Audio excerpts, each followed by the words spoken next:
if a kid has transferred multiple schools in high school and now he's transferring from this college, like that's sometimes a concern for me is that just this kid isn't willing to continue to stick through the fire. You know what I mean? And that's part of college football. You know, and you look at some of the best college programs of the last 10 years is there's a lot of consistency there too. You know what I mean? Like, when I went to Northwest Missouri State, everyone's redshirting. You know what I mean? And you're You looking, knew what yeah, your like job you're was. you're gonna play maybe 3 or 4 years down the road, and that's part of kind of what we do at Iowa Western too. Is that like, hey, there's some freshmen that do play, but more likely you may redshirt. You know what I mean? Are you willing to stick it out and invest in yourself the next 6 months? And that's part of the commitment level too. Like there's a commitment level of I think it's like the TikTok generation now, where if I don't get what I want now, then I'm off to the next thing. Where it's hard to have success. It's hard to be good.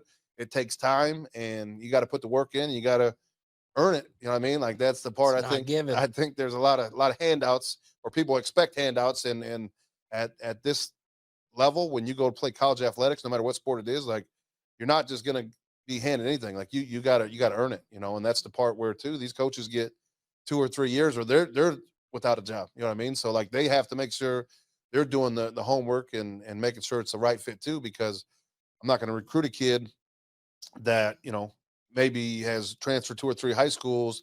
Now he's transferring this. Like you're going to come here and then you're going to leave again. You know what I mean? Like that's the part of it, is it's just thinking long term commitment.